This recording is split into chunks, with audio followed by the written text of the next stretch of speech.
De Lourdes à San Giovanni Rotondo, un itinéraire chahuté. Chers amis fidèles du Padre Pio, bonjour, mon nom est Jean Goyard et vous assistez au programme sur les pas du Padre Pio.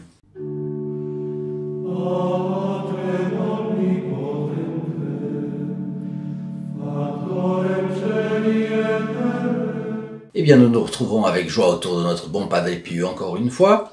Et juste avant de rentrer dans la matière que nous avons choisie aujourd'hui, il est recommandable pour nos amis premiers visiteurs de notre programme de se rendre sur le bouton abonner, s'abonner dans le bas de cette vidéo et de cliquer dessus, apparaît une clochette, activez la clochette et vous serez tenu au courant de nos prochaines vidéos.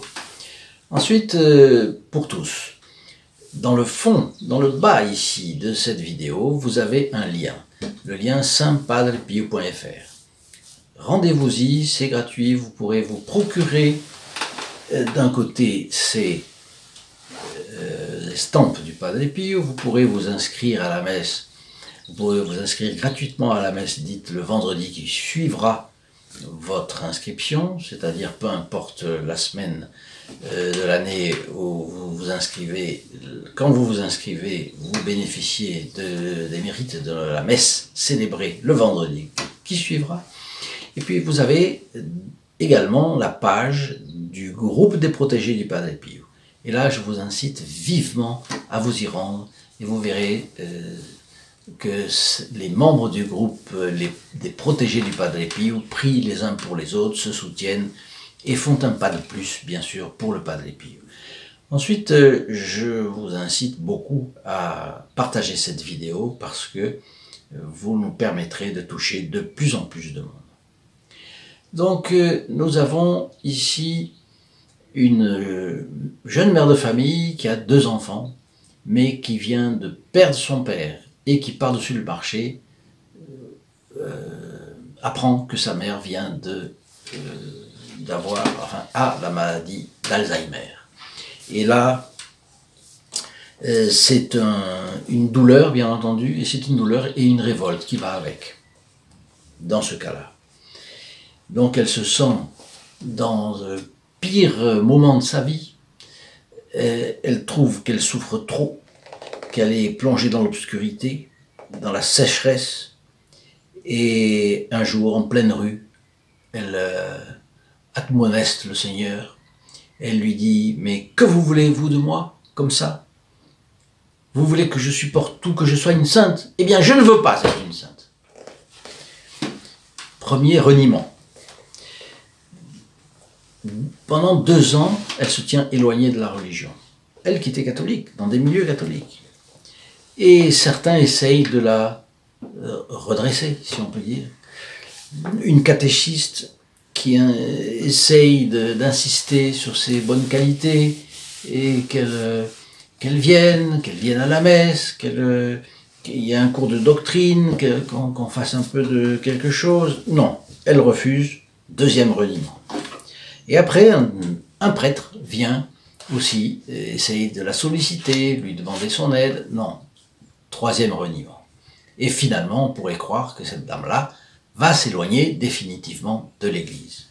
Mais c'était compté, en fait, sans l'amour de Notre-Dame et du bon Dieu, parce qu'en septembre 2006, il lui envoie une grippe plus difficile à supporter que les autres, parce que elle prend un remède pour la grippe, cela lui déclenche une allergie du tonnerre, et là, elle se rend compte de son énorme fragilité. Et cela va être le commencement d'une conversion. C'est très joli d'ailleurs, parce qu'on voit que les épreuves sont souvent des occasions de conversion.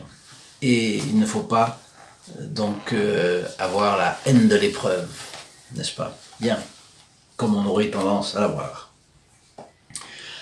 Et elle s'est dit, donc, cette mère de famille, si je meurs maintenant, eh bien, je n'aurai rien compris dans le monde, rien compris à la vie. Et finalement, quand elle sort de l'hôpital, elle sort de l'hôpital, et elle tombe sur une affiche qui est la propagande d'un voyage à Lourdes. Elle arrive à la maison, elle a 2 enfants de 12 et 6 ans, et elle leur dit « Nous allons à Lourdes ». Pourquoi? Parce que son mari était un marin, et il se trouvait donc en mer. Et donc, voilà, elle décide d'aller à Lourdes. Alors elle va, c'était le diocèse de Bilbao, cette dame s'appelle Miren Lourdes Uriarte, elle habitait le village de Bermeo en Biscaye, et nous sommes, vous vous en rappelez, je vous l'ai dit, en 2003, et plus 2, 2005, même 2006, et elle va donc du 12 au 14 octobre 2006, elle se rend à Lourdes. Elle va voir bien sûr la grotte, et là elle se rend compte qu'elle est touchée par une grâce de bonté. Et après cela, elle se montre si contente que les enfants leur disent « Mais maman, qu'est-ce qui vous arrive? Qu'est-ce qui vous rend si contente ?» Et là, elle va à l'église souterraine de Lourdes, qui est grande, malheureusement pas belle, mais enfin, et là, elle voit une photographie de Sainte Thérèse de Lisieux. Elle va la prendre en photographie, mais elle voit à côté, un peu dans l'ombre, la figure, le visage du Padre Pio. Elle ne le connaît pas encore, mais elle trouve qu'il a un regard de grande bonté. Et comme ça lui rappelle un petit peu le visage de son père, alors elle s'y intéresse et elle s'est dit « Non, il faut que je vois qui c'est ça ». Et elle le prend en photographie, elle dit « Mais vous voyez, à ses enfants, elle leur dit « Mais vous voyez, est-ce que vous savez comment il s'appelle? Ça m'intéresse. » Bon, il a surtout un regard de grande bonté. Et puis elle revient chez elle, et en Espagne, donc elle regarde un petit peu tout ça, elle a beaucoup de curiosité, vous voyez, rien que le visage du Padre Pio lui montre quelque chose qui mérite d'être creusé. Elle recherche sur internet, elle finit par voir qui s'appelle le Padre Pio, elle cherche une biographie, elle la trouve, elle l'achète, et finalement, elle se trouve conquise par le Padre Pio. Et puis, le Padre Pio l'amène à prier le chapelet, elle prie le chapelet tous les jours, elle trouve indispensable de prier le chapelet, et finalement, c'est le 3 septembre 2007, sa mère décède, et elle était en train d'agoniser, là elle ressent de nouveau la révolte, Dieu et le diable se disputent son âme, et elle priait pendant l'agonie de sa mère, elle souffrait, et finalement elle a une illumination. Avec la Sainte Vierge et le Padre Pio, on ne peut rien craindre. Et là, elle se sent envahie de beaucoup de calme, et sa mère décède dans le calme, dans un grand calme, contrairement à l'état qu'elle avait avant, semble-t-il. Et là, elle finit par décider de créer un groupe de prière en l'honneur du Padre Pio. Et là encore, ça ne marche pas bien, et ça se défait. Ses efforts sont un vrai échec, mais elle s'accroche, et en 2009, elle réussit, en avril 2009, elle réussit à monter un groupe de prière du Padre Pio, et qui tient. Finalement, le 16 juillet 2009, elle va à San Giovanni de Rotondo. Et le pèlerinage se déroule très bien, mais elle témoigne de la chose suivante. Quand on trouve un trésor semblable, n'importe quel effort vaut la peine d'être tenté. Et il faut le partager avec les autres. le monde doit connaître le Padre Pio, doit connaître sa spiritualité, doit connaître son amour envers Notre-Dame.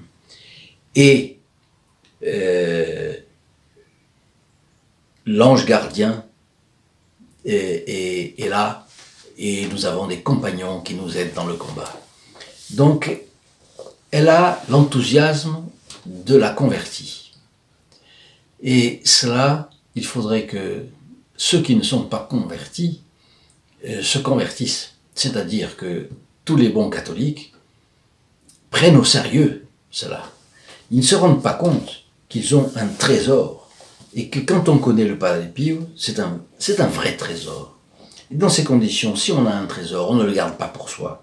Si on a un trésor, il faut le partager. Il faut y amener ses semblables. Le catholique n'a pas...